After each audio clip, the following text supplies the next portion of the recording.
For the last 5 years, the world's best surfers have come to France to compete in the Pro Anglet. Huge crowds gather at the iconic Chambre de Mars beach to witness not only the high-class surfing, but also great music, a party atmosphere, and the night surfing competition.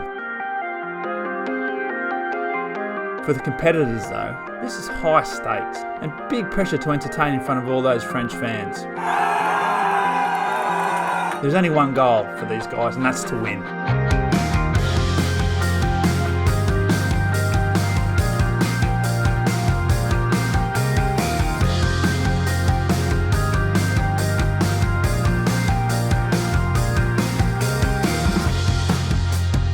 Now unfortunately this year, due to COVID-19, we've had to cancel the event. And we're not going to lie, that sucks.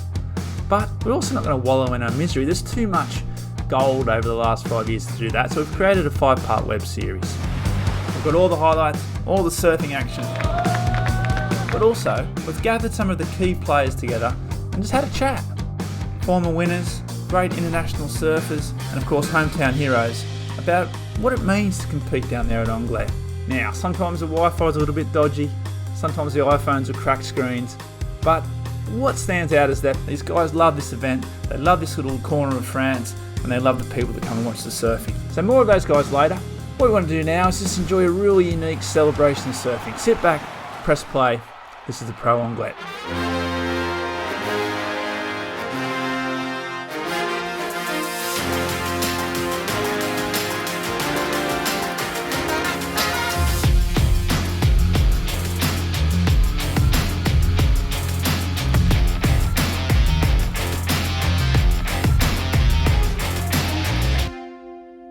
I'm joined by Pauline, one of Angelet's most famous surfing daughters, I would say. And we're here to talk about the Pro Anglet.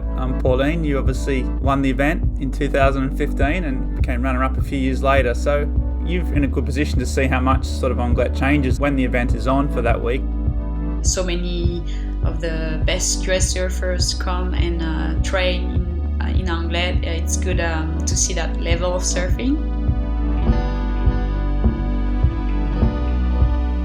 It's in the middle of the summer, so there's always fun waves, and also everyone is in Europe at that time of the year, so everyone is stoked to come over, and I think the level has increased so much in Europe the last few years.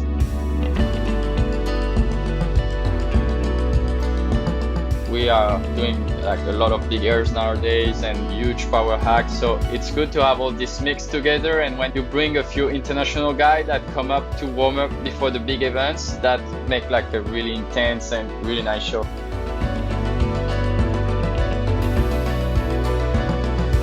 Talking about those big airs, last year you qualified for the Red Bull Airborne. I felt so stressed to be out there with all the best aerialists. I was like, okay, this is my time to prove myself that I deserve this spot.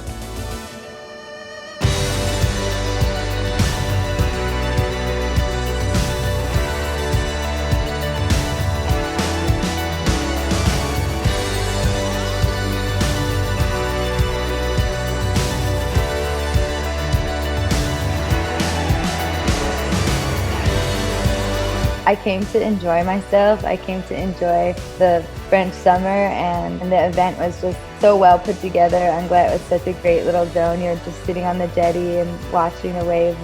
There's concerts, there's music, there's everyone eating out. It's a real festival, isn't it? It's not only a competition. Many people come to Angelet to enjoy the surf, to enjoy the coast, for living the dream of surfing, of make party, spend good time in and out the water. Is there one moment or one move or one night that stands out for you in particular? Yeah, well, it's been a lot of nights, but I won't talk about it. It's always good to compete, but it feels like we are kind of like just, having a week, it's just surfing and having fun, which is really nice. And it's one of my favorite places on the calendar by far. I don't know, I just love France, beach breaks, and summertime too.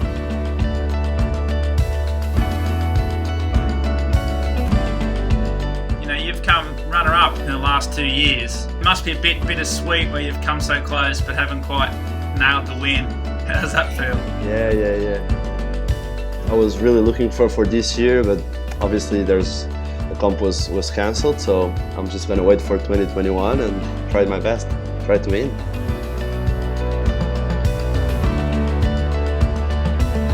In the next episode, we take a look at the huge crowds that the Pro Anglet attracts and how these passionate French fans make all the difference.